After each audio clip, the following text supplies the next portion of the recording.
Quand le Messie viendra, est-ce qu'il fera plus de signes étonnants que cet homme-là? Les pharisiens envoient des gens pour arrêter Jésus. Les pharisiens entendent tout ce que la foule dit de Jésus à voix basse. Alors les chefs des prêtres et les pharisiens envoient les gardes du temple.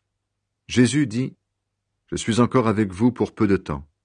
Ensuite j'irai retrouver celui qui m'a envoyé. Vous me chercherez, et vous ne me trouverez pas, parce que vous ne pouvez pas aller là où je vais. » Alors les Juifs se demandent entre eux « Où va-t-il aller?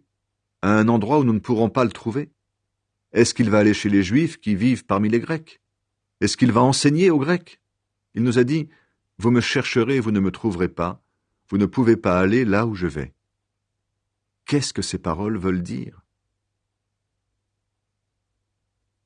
Jésus annonce l'Esprit Saint. Le dernier jour de la fête est le plus important. Ce jour-là, Jésus, debout, dit d'une voix forte « Si quelqu'un a soif, il peut venir à moi et boire. Celui qui croit en moi, des fleuves d'eau couleront de son cœur, et cette eau donne la vie. » On lit cela dans les livres saints. Par ces mots, Jésus parle de l'Esprit de Dieu. Ceux qui croient en Jésus vont recevoir cet Esprit, mais à ce moment-là, l'Esprit Saint n'est pas encore venu. En effet, Dieu n'a pas encore montré la gloire de Jésus. Les gens ne sont pas d'accord. La foule entend les paroles de Jésus et quelques-uns disent « C'est vraiment lui le prophète ». D'autres disent « C'est lui le Messie ». Mais d'autres encore disent « Le Messie ne peut pas venir de Galilée ».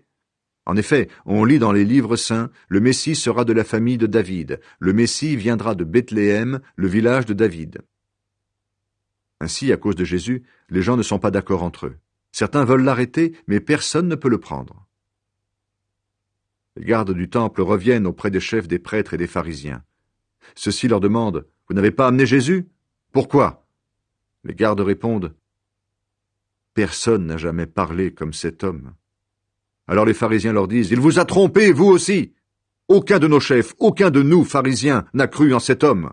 Et cette foule qui croit en lui, elle ne connaît pas notre loi. Ce sont des gens que Dieu rejette. » Nicodème est un de ces pharisiens. C'est lui qui était allé trouver Jésus quelque temps avant.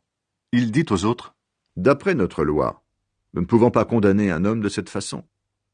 Nous devons d'abord l'entendre et savoir ce qu'il a fait. » Mais les autres lui répondent « Est-ce que tu es de Galilée, toi aussi? Étudie les livres saints et tu verras.